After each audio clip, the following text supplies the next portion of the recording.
मैं प्रणाम करती हूँ, मेरे प्रणाम को स्वीकार करें। देखिए, भैया ने कह रहे हैं कि मानव के जीवन में गुरु की आवश्यकता। मानव ही जीवन में अज्ञानता है, मानव के जीवन में ही अज्ञानता है, इसलिए मानव को ही गुरु की आवश्यकता पड़ी। क्योंकि जितना जगत में जितना हम लोग लौकिक काम किए वो अज्ञानता में किए, अज्ञानता के कारण हमारे साथ धोखा हुआ। क्योंकि ज्ञान नहीं है, मान लिए कि हमने कामना किए महादेव से कि 5 तल्ला मकान हमको दे दीजिए महादेव। महादेव ने दे दिए, दे तो दिए, लेकिन मेरे पास ज्ञान नहीं है कि वह 5 तल्ला मकान के हम कैसे यूज करेंगे, उसका देख रेख कैसे कर सकते हैं। इसलिए शिव को गुरु माने तो गुरु क्या करते हैं, अंधकार से प्रकाश की ओर लाते हैं। मतलब मेरे जीवन में अंधकार भरा हुआ था, उसको मिटा देते हैं गुरु। गुरु माने अंधकार और रूम माने प्रकाश। गुरु अंधकार से प्रकाश की ओर लाते हैं। तब जब ज्ञान, गुरु से ज्ञान आया, तब ज्ञान का अर्थ होता है कि समझ।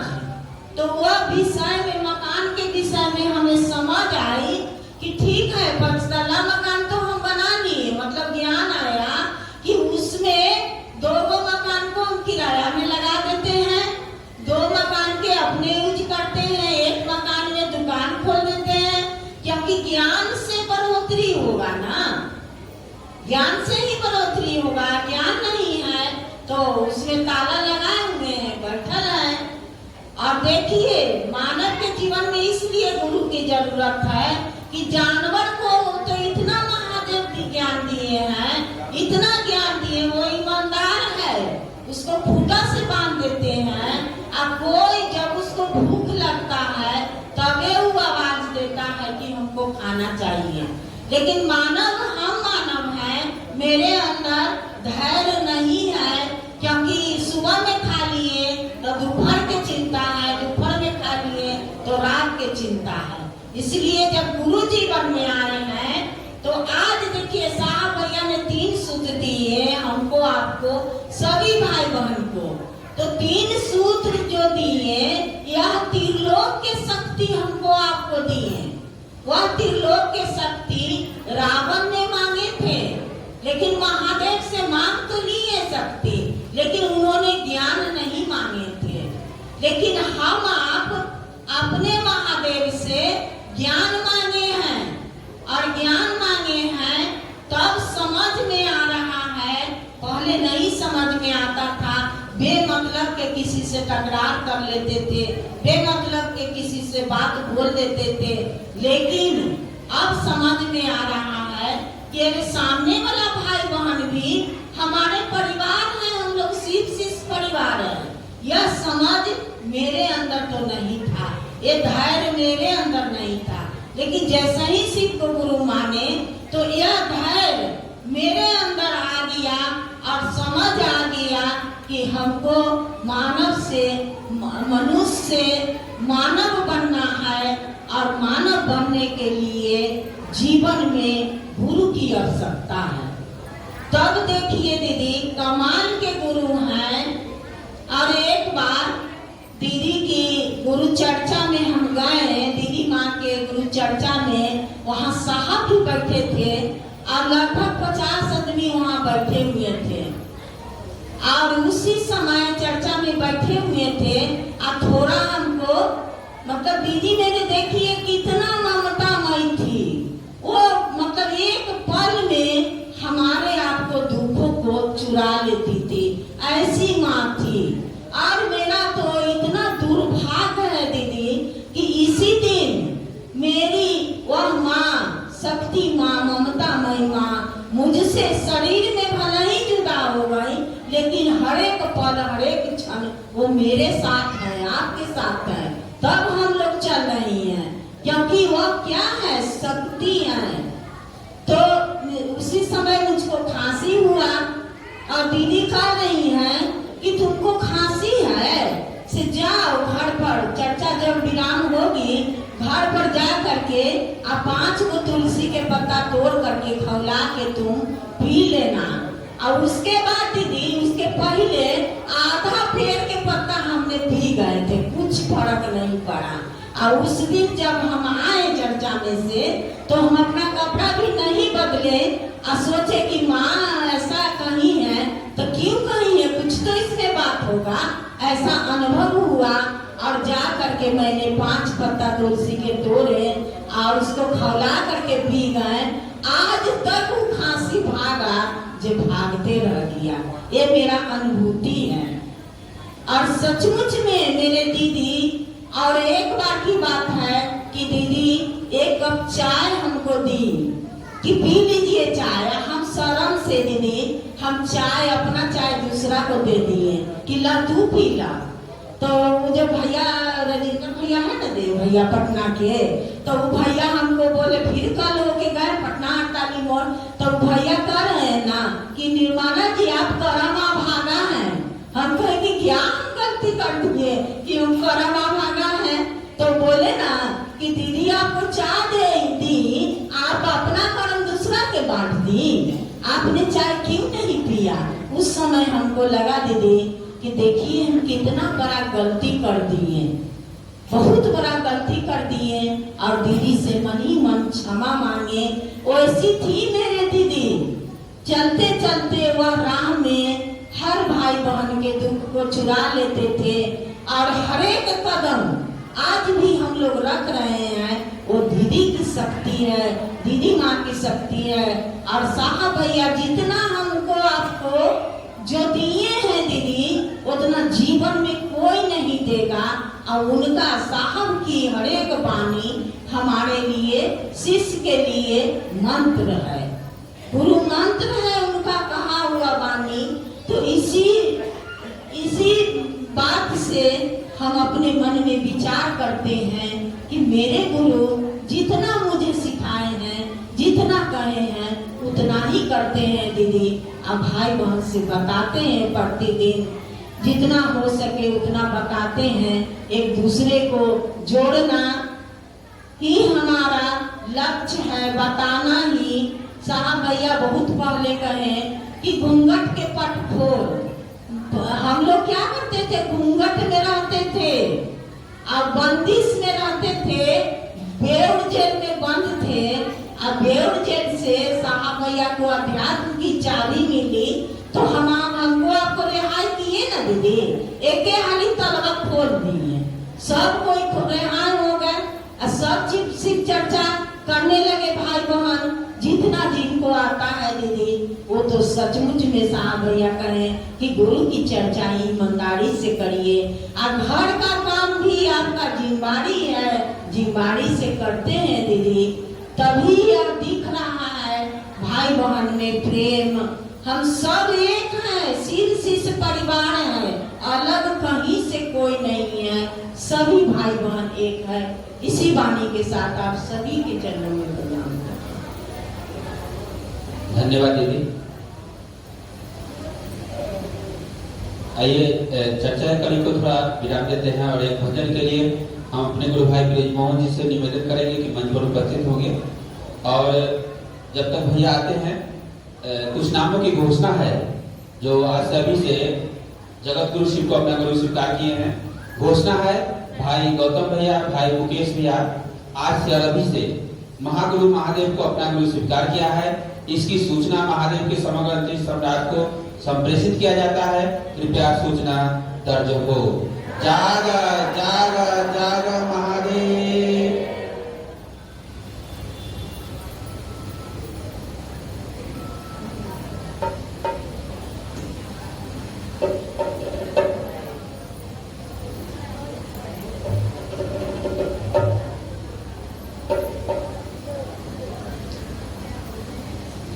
सबसे पहले देवों के देव महादेव गुरु के चरण कमल में साष्टांग प्रणाम। ममता मई माँ भवानी के चरण कमल में साष्टांग प्रणाम। इस कार्यक्रम के सर्वश्रेष्ठ गुरु भाई साहब श्री हरिंद्र जी के चरणों में प्रणाम और दीदी नीला मणि के चरणों में प्रणाम। साथ ही साथ समर्थ चर्चा था ब्याह में समर्थ गुरु भाई गुरु बंधु के चरणों में प्रणाम। कहने का तत्पर है, शिव आदि गुरु हैं, जगत गुरु हैं, सक्षम निर्विकार गुरु हैं। हम लोग को उनको गुरु मान के गुरु मिलना चाहिए। तो आप लोग से निवेदन है, जो अब तक शिव को गुरु नहीं माने हैं, कृपया मान लीजिए। वही बात मैं आपको वीडियो के माध्यम से कहूंगा।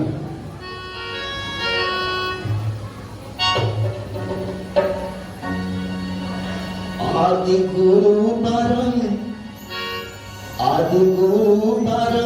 शिव भोलेदानी अचला भोलेनाथ के बनो।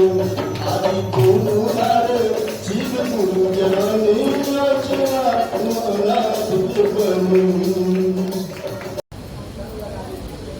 आप शिव के शिष्य हैं और शिव शिष्या हैं, तो माँ का प्यार और माँ का आंचल बच्चे के साया में कितना सुंदर लगता है, सुहावन लगता है। उस आंचल के छाया में आज हम लोग उनके एक तिथि के रूप में मना रहे हैं, जो पुण्य तिथि है।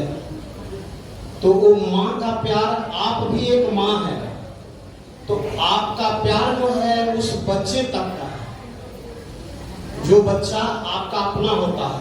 और उनका बगीचा का बच्चा जो शिव परिवार में उन्होंने प्यार दर्शाया है, जो आपके सामने मौजूद हम लोग आप लोग हैं। उस बगीचा का देख रेख एक माँ कैसे की, उसके बारे में आप लोग शिव शिष्य होकर के आप लोग ने अपने आप में महसूस कर रहे हैं। आज उनके तिथि पर हम लोग कुछ उनके शिव शिष्य का नामों का जोड़ना जरूरी था। तो हम लोग जो संकल्पित हो जाएंगे, समर्पण में चलते हैं, तो काम होता है। जैसे आप एक देखे होंगे, सोना जब लेते हैं ना, तो सोना का भाव सोने होता है। जब वो जेवर में बदल जाता है ना, तब उसका भाव और हो जाता है। क्योंकि सोना को जेवर में बनाने में कारीगरी का भाव है। उसी तरह आप लोग शिव शिष्यता के भाव में आइएगा, तब आपका काम होगा। इसलिए 3 सूत्र को हमेशा अपने अंदर दर्शाए रहिए, करते रहिए। 3 सूत्र ऐसा सूत्र है जो आपके अंदर भिगो देगा और गुरु शिव तक पहुंचा देगा। करने का एक ही उपाय है। लोग कहते हैं दूसरा सूत्र नहीं होता है, बहुत लोगों से सुनते हैं तीसरा सूत्र नहीं होता है। अरे सब सूत्र, कौन सूत्र में ऐसा है जो आपके होने नहीं की बात है? सब तो होने, सिर्फ बोलना है, बोल करके, और ज्यादा हल्ला भी नहीं करना है। मन में उतारने की बात हो रही है। मन हस्ताकरण में जो बात उतर गया, कभी इधर उधर जाएगा। रोटी बनाए हैं तो रोटी बिगाड़ने का काम किसका? आप, क्योंकि खाइएगा, बनाए हैं तो ग्रहण करके थे, और उसको तोड़ तोड़ के खाते हैं। तो लोग बहुत कहते हैं चलो बना दे लो तो हम खा लेंगे। उसी तरह से 3 सूत्र को इतना सुंदर से चबा चबा करके अंदर बैठा दीजिए, जो कि लगे आपको चलने से पता चल जाएगा कि शिव शिष्य है। मैं बार बार मंच में भी बोला करता हूँ, सोना सज्जन साधुजन, साधुता का प्रतीक है हमारी दीदी माँ। इस बगीचा के प्यार को मैंने देखा, आज मैं उस घेरा को देख रहा हूँ, मैं बहुत खुश हूँ। और खुश के कारण नहीं, बहुत खुश, महा खुश। जो रिबन आज कटेगा, वही माँ दीदी क्या करती थी, मैं पुराने मंच में देखा था। उनका प्यार उन्हीं से कटवाया लोग करते थे।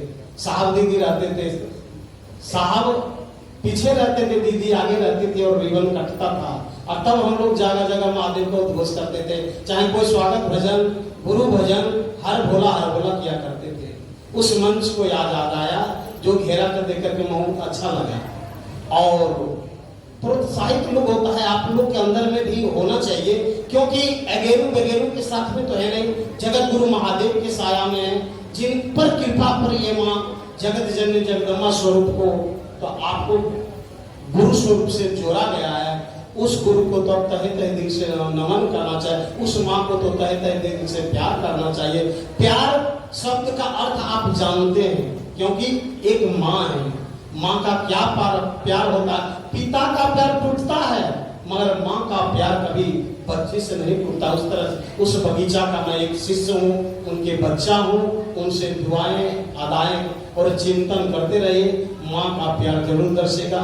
यही शब्द के साथ मैं अपनी दीदी माँ को कोटि कोटि नमन करता हूँ और दिल में उत्साह रखते हुए जागा जागा माँ को रखेंगे।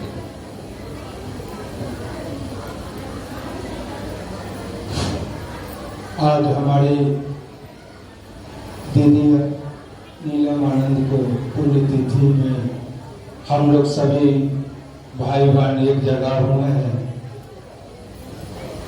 और यही मन में विचार रखते हुए कि कैसे आगे हम लोगों को चलना है, कैसे लोगों को शिव की ओर मोड़ना है, यही हम लोगों का मुख्य विषय है कि सभी साथ मिलकर चले और दूसरों को साथ ले चले। देखिए, हम लोग शिव का शिष्य हैं और अपनी शिष्टता को खड़ा रखना पड़ेगा कि हमारे ना गुरु बदनाम हो ना हमारे साहब बदनाम हो। कहा जाता है कि गोरखनाथ के गुरु मच्छिंद्र नाथ और मच्छिंद्र नाथ का गुरु महादेव। तो गोरखनाथ इस लोक में कह रहे हैं कैसा चेला को होना चाहिए कि हवा के न बोली बात, हवा के न चली बात, सहजे रखीबा पाओ, तरख न करीबा, सहजे रहीबा गात गोरखनाथ। उन्होंने कह रहे कि महादेव का चेला के हवर हवर हवर करके ना बोलना चाहिए, धीमे पाँव को बढ़ाना चाहिए, सहज रहना चाहिए, शांत भाव में रहना चाहिए, तर्क नहीं करना चाहिए। ये नहीं कि किसी के साथ कह रहा है तो हम तर्क करें, नहीं भैया आप ही बड़ा है हम भी छोटा है, यह करके वहां से झुकना है। शिव शिष्टता का मतलब ही है ये कि आपके अंदर में शिव भाव उतरनी चाहिए। महादेव से दया मांगते हैं और आपसे कोई हाथ जोड़ के कहे कि दीदी हमरा से गलती हो गई है, माफ कर दो, तो क्या आप माफ नहीं करिएगा? आपको भी माफ करना होगा, तभी तो गुरु की दया आपको ऊपर उतरेगा। हम लोग चर्चा क्या करते हैं, दूसरों व्यक्ति आपकी चर्चा सुन के गुरुमुख हो जाए, गुरु की तरफ मुड़ जाए, उसके मन में कौतूहल जाग जाए कि हम वो देखते हैं महादेव को गुरु बना के क्या होगा। यही है शिव गुरु की चर्चा। कहते हैं ना कि गुरु अंधकार से प्रकाश की ओर लाया, तो प्रकाश का मतलब लाइट जला देंगे, आपके अंदर में समझ दे देंगे। जो पहले समझते थे नहीं, कुछ मन में आया बोल दिए, आपको यह नहीं समझ में आता था कि दीदी के दुख लगेगा कि क्या लगेगा, इस बात को नहीं समझते। आज अपने शिव का शिष्य बन के इस बात को समझने लगे हैं कि फला व्यक्ति को हम क्यों ऐसा बोलेंगे, क्या बिगाड़ा। अब समझना, यही तो प्रकाश है, यही तो समझ। शिव अपने शिष्य को अपने जैसा बनाने का जिम्मेवारी लेता। देवताओं के संगति में रहते देवता नहीं बन पा रहे, इतना खूब समझते हैं कि बचवा गलत संगति में रहेगा तो बचवा बिगड़ जाएगा, बढ़िया संगति में रहेगा तो बचवा बढ़िया बनेगा। आप इतने देवी देवताओं के संगति में रहते हैं, फिर देवता काहे नहीं बन पा रहे? कारण तो है महादेव का गुरु मान लिए, अब प्याज चल रहे 20 रुपए किलो 900 ग्राम तोड़ते जा रहे, परिणाम तो मिलेगा, कैसा मिलेगा जो आप जान लीजिए। तो महादेव के आड़ में गलती मत करिए, हर पल प्रतिपल देखते रहते। शिव का काम है अपने जैसा बनाने का जिम्मेवारी लेते। अब मान लिया कि आप किसी ढोलक वाला की गुरु बना लीजिएगा तो क्या सिखावेगा? जितना बढ़िया ढोलक बजावे जानता उतना बढ़िया सिखावेगा। किसी दर्जी को गुरु बना लीजिएगा तो क्या सिखाएगा? जितना बढ़िया कपड़ा काटेला जानता है, जितना बढ़िया सिएला जानता है, वही सिखावेगा। तो महादेव को गुरु बनाए तो गुरु आपको अपने जैसा बनाना ही बनाना है। कहा जाता है कि गुरु सकल उपचार, गुरु हर चीज का उपाय बता देंगे। हम लोग भक्ति करके जी सकते हैं। सुबह उठते गैरेज नजर आता, भक्ति कर पाएंगे? भक्ति करेंगे तो मिलेगा, पर शिष्टता में हुआ नहीं है। शिष्य बिना कुछ किए हुए भी मांग लेगा, मिलेगा। भक्ति करके तो अगर मान लिया उस शिव से जुड़ाव हो जाएगा तो चाहे लूट लेंगे चाहे लुटा जाएंगे, पर शिष्य बन के अगर मांगिएगा जो हक में होगा वही मिलेगा। कभी उस मांगा हुआ चीज में आप दुखी नहीं हो पाएंगे। तो गुरु बना है, 3 सूत्र को करिए। इसमें छोटा बड़ा नहीं होता है कि पुराना कल्लू भैया आते थे, कल्लू भैया के ज्यादा ज्ञान हो गया, ज्यादा उनका पर दया होता है, ऐसा कोई बात नहीं है। सारा खेल मन का है, भाव का है। चेला मन बनता है, शरीर थोड़ी बनता है। यह 3 काम करते भाव पूर्वक करिए, देखिएगा कि आपका मन के छोटा छोटा मनोकामना पूर्ण कैसे होता है। जरा करके तो देखिए। स्कूल खूब बढ़िया है, स्कूल में बचवा के बैठवे न करेंगे तो पता कैसे चलेगा कि स्कूल में बढ़िया पढ़ाई होता है। डॉक्टर खूब बढ़िया, डॉक्टर बड़ा डॉक्टर किसको कहेंगे कि तू पड़ोसी लाल के टैबलेट खवा देगा उसको बड़ा डॉक्टर कर देंगे? कि डॉक्टर वही है जो रोग से गए रोग से मुक्त कर दिया, वो बड़ा डॉक्टर है। तब शिव को गुरु बनाए, 3 काम को करिए। पहला सूत्र में दया का अर्चना करना है। मने मन तो कहना कि हे महादेव आप मेरे गुरु है, मैं आपका शिष्य हूं, मुझ पर दया कर दीजिए। जितना करिएगा मन में झुकेगा। दया कौन मांगता? हारा हुआ व्यक्ति ना मांगेगा। हम कुछ नहीं जानते, सीखेंगे तो आपसे सीखेंगे। दया मांगिए, जितना बार मन करे मने मन दया मांगिए। दूसरा सूत्र में बताया जाता है जो तुम करते हो वही बात दूसरों को भी बताओ। ये ना कि हमारे बेटवा IPS हो जाए, बगल के बेटवा डकैत बन जाए। आप महादेव से जुड़े, उसको भी जोड़ने का प्रयास कीजिए। उसको भी कहिए कि दीदी आपका भी महादेव आपके गुरु हो सकते। जरा मान के तो देखिए, आजमा के तो देखिए। दूसरों को आपका बात सुन के गुरु के प्रति मुड़ दिया, यही है आपका शिव गुरु की चर्चा। तीसरा सूत्र में बताया जाता है कि अपने गुरु को प्रणाम करो।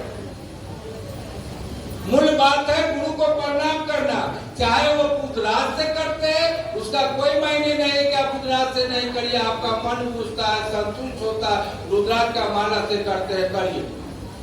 करमाला से जिनको करना है करमाला से करिए। जिनको इच्छा करता है कि मानसिक जाप करेंगे, मने मन श्वास आ रहा है तो नाम जा रहा है तो शिवाय। सामान्य स्थिति में जैसे भी बैठे हैं, सामान्य स्थिति में श्वास ले रहा है, कोई ध्यान नहीं जब सांस खींच रहा है छोड़ रहा है, उसी हिसाब से सामान्य स्थिति में करके देखिए क्या लाभ होता है। तो करिएगा तब न मिलेगा। महादेव को गुरु माने, चर्चा में जयवे नहीं करिएगा। अगर चर्चा में जाते घर पर गए, बूढ़ा बुजुर्ग कहा कि बहुत तेरी चाय बना के खाना, अभी माथा खराब होगा, अभी एक बार चर्चा में से दया मिलेगा, प्रेम होगा। आज कहाँ प्रेम है? 40 साल पहले देखते थे कि लोगों में इतना प्रेम था कि गांव के चचा आरती ने होली खेलते रहते थे, खड़ा हो जाते थे तो सुपात्र बहुआ है। पहले लोगों के मुंह से सुनते थे कि दादी घर चलावे, दादा मालिक है। लोगों में इतना प्रेम था। पूजा पाठ की प्रक्रिया बढ़ते जा रहा है, लोग सत्संग में जाके ज्ञान की बात सुन रहे हैं, और परिणाम क्या उतर रहा है? 2 भाई निकला तो बाबू बड़का भैया है कि मैया के खिलाफ है, हम बाबू के खिलाफ है, वही बाबू को बंटवारा कर रहा। आखिर पूजा का परिणाम का यह नहीं कहते कि पूजा पाठ गलत है, पूजा पाठ करना चाहिए। पूजा पाठ करने से मन शांत रहता है, शांत अवस्था में रहता है। हमें उस देवताओं से संगति नहीं हो पा रहा है, इसीलिए गुणदोष उतर ही नहीं रहा। गुणदोष कब उतरेगा? जब शिव से संगति होगा तो गुणदोष उतरेगा ना। नहीं उतरने के कारण तो है। तो 3 सूत्र को करिए, भावपूर्वक करिए, देखिएगा धीरे धीरे जैसे जैसे गुरु से प्रेम होगा, जैसे जैसे आपका मनोकामना पूर्ण होता जाएगा, आप जुड़ते जाइएगा, एक दिन दोनों एक में एक जुट जाइएगा। मैं अपनी वाणी को वहीं पर विराम देता हूँ। आओ भाई बहनों, कभी मौका मिल जाए। मैं अपने देवाधिदेव आदि को चरण नमन करता हूँ, साथ में भैया बाबी को चरण नमन करता हूँ। इस कालखंड के महामानव सावरा जगन्नाथ के चरण नमन करता हूँ। पर प्रसाद देने वाले शक्ति स्वरूप दीदी के चरण नमन करता हूँ। पर चर्चा भाई बनाए सब बरादरों से नमन है। चलिए कृपया शांति बनाएंगे। चलिए मन पर आएंगे। बहन गुड़िया दीदी चैनपुरा, बहन गुड़िया दीदी चैनपुरा आएंगे।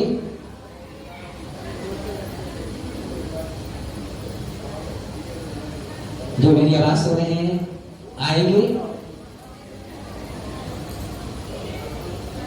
और दीदी के विषय में बात करेंगे। आज दीदी का पुण्यतिथि है। दीदी ने हम सबको बारे में क्या सोची। आज हम सब एक चादर पर बैठे हैं भाई भाई, उन्हीं का दिया हुआ यार शिष्टा है, इसके बारे में बात करेंगे। समय सुना 5-6 मिनट।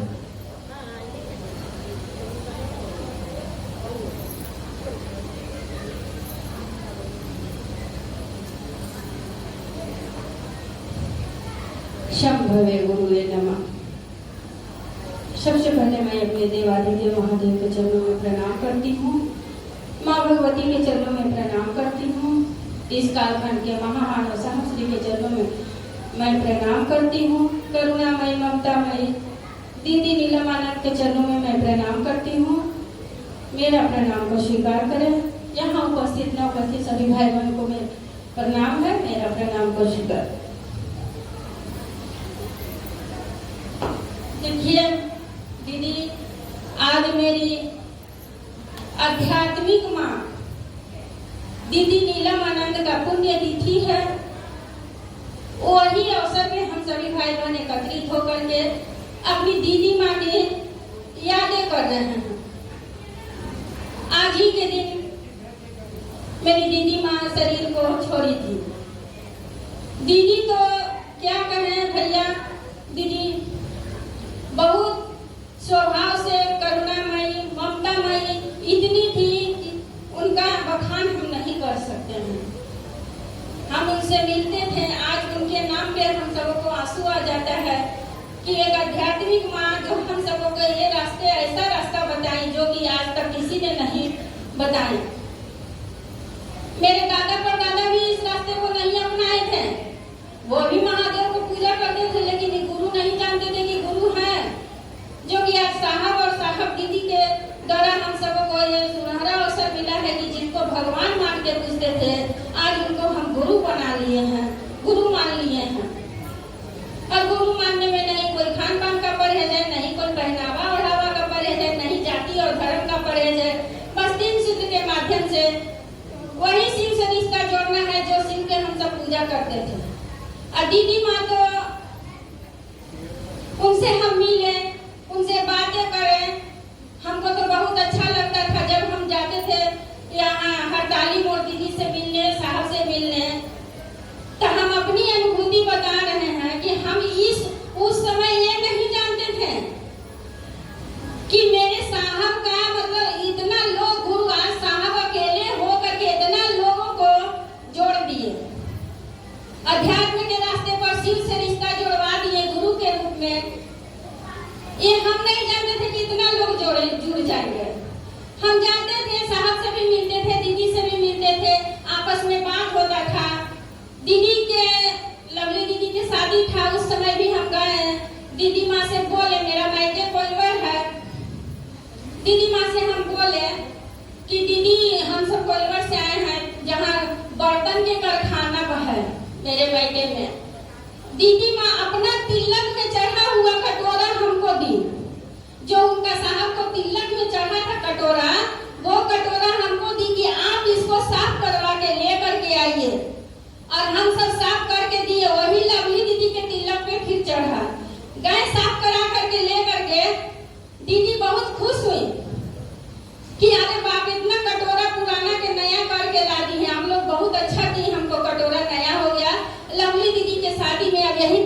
चढ़ेगा। और दीदी माँ तुरंत शादी का कार्ड हमको थमा दी, लवली दीदी के शादी के। और हम सभी भाई बहन मिल के दीदी को कुछ शादी में गिफ्ट बर्तन ही किए थे। दीदी माँ बहुत खुश हुई कि आप लोग आए हैं, तो इतना हमको कटोरा चमका के दिए कि हम कह नहीं सकते हैं। मतलब वो कटोरा आज वंशज में चलने लायक है कि दीदी को जैसे मिला लवली दीदी के वही कटोरा उनकी बेटी को भी शादी में मिलेगा। और दीदी से इतना नजदीकी से बात होता था, चाय पानी नाश्ता जाते थे तो देते थे दीदी, उतना ही उस समय इतना भाई बहन नहीं चलते थे। हम 2005 के बाद कह रहे हैं। आज 17 जून है, आज के दिन दीदी माँ शरीर छोड़ी थी, लेकिन मई चाहे अप्रैल में लवली दीदी के शादी था, उसी समय हम सब गए थे। मिल के दीदी से बहुत अच्छा लगा, साहब से भी बहुत अच्छा लगा। आज नहीं है, उन्हीं की यादों में हम सब पुण्यतिथि के रूप में गुरु की भी बातें कर रहे हैं और अपनी दीदी माँ की भी बातें कर रहे हैं। दीदी माँ तो सच में करुणामयी ममतामयी थी। आज उसी तरह से हम सबों के भी वही सी उसके साथ सबों को जोड़ना है। जो बचे कुछ व्यक्ति हैं उनको भी गुरु से जोड़ना है। और क्या कहें, इतनी वाणी करते हुए यहाँ भाई बहन को मेरा प्रणाम है, मेरा प्रणाम। भैया ओम प्रकाश जी आएंगे जो कच्ची जगह से चल कर आए। भैया ओम प्रकाश जी जो कच्ची जगह से चल कर आए। भैया ओम प्रकाश जी।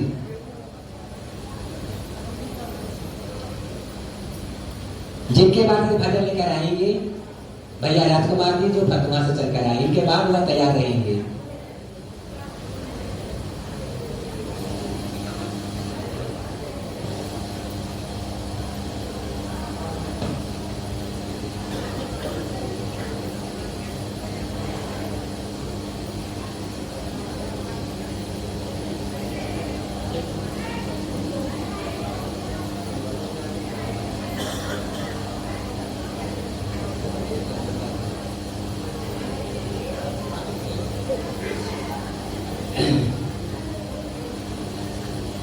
सूत्र के जनक साहब और दीदी के चरणों में नमन करते हुए ये चर्चा स्थान के दीदी के पुण्य तिथि में सभी भाई बहन जो भी उपस्थित हैं सभी के चरणों में सशक्त नमन है। मेरा नमन स्वीकार करें। अभी दीदी के बारे में आप लोग के समक्ष बहुत सी बातें बताएं जो उनकी अनुभूतियाँ थी, जो उनके अंदर उनके ऊपर उनके सामने बीता। और धन्य है आज हम लोगों का जीवन कि यह जीवन माँ के आंचल के छाँव में ही यह जीवन जीने की कला जो मिलता है, पहला कला वह माँ के आंचल की छाँव से ही मिलता है। क्योंकि मेरा बचपन आपका बचपन मेरी उंगली थाम करके, माँ की उंगली थाम करके ही हम और आप बड़े होते हैं। और धन्य है साहब और धन्य है दीदी जो इस कली काल में हम लोगों को जीने की कला सिखा दी है। दीदी के बारे में जितना भी कहा जाए वह कम है। जैसे दीदी जाती थी वैसे मैं भी जाता था, लेकिन कभी कभी ऐसा होता था कि जब शाम में आरती होता था प्रसाद तो बहुत कम रहता था, कहते थे आज प्रसाद नहीं है। लेकिन जो रहता था उसी में सब भाई बहन जो भी बैठे हैं सब लोग खाते थे। और कहाँ से पूरा होता था ये हमें भी पता नहीं चला। लेकिन जो बाग उन्होंने लगाया, जो बगिया जो उन्होंने लगाया, यह इतना सुंदर इतना बढ़िया होगा शायद हम लोग नहीं सोचे होंगे कि एक माँ की छांव में जब पलते और बढ़ते हैं तो वह बाग कितना सुंदर होता है। आज दीदी की पुण्यतिथि है। शरीर से भले मेरे और आपके सामने समक्ष नहीं हो, लेकिन दीदी कह कर गई कि जो भी मेरे गुरु के राहों में चलेंगे उनकी राहों की जितने भी कांटे हैं वह मैं खुद आकर के बीन लूंगी, यह कोई कम बात नहीं है। हम लोग तो अपना दुख दर्द अपनों का नहीं बांट पाते हैं, और वह तो सारे जगत के बांटने के लिए तैयार हुई, अब कर रही है। जो भी गुरु के राह पे चल रहे हैं उनके जीवन की कांटों को वह चुन रही है और अपने बगिया को सजा रही है। हम लोग जितना भी बोल सके अपने दीदी के बारे में वह कम है, क्योंकि माँ का दर्द कोई भी पुत्र नहीं समझ सकता है, और माँ का कर्ज कोई भी पुत्र चुका नहीं सकता है। हम लोग सब जानते हैं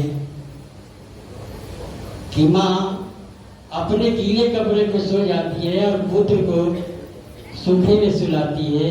ये माँ का दर्द है, ये माँ की खुशियां हैं कि मेरा बच्चा खुश है।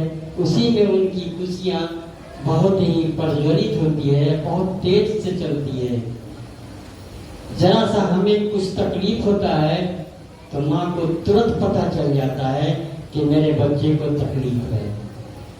तो हम लोग ऐसा काम करें, जो बगिया लगाए हैं, जो भैया और दीदी का संकल्प था, उस संकल्प पे हम लोग खड़ा रहने का प्रयास करें।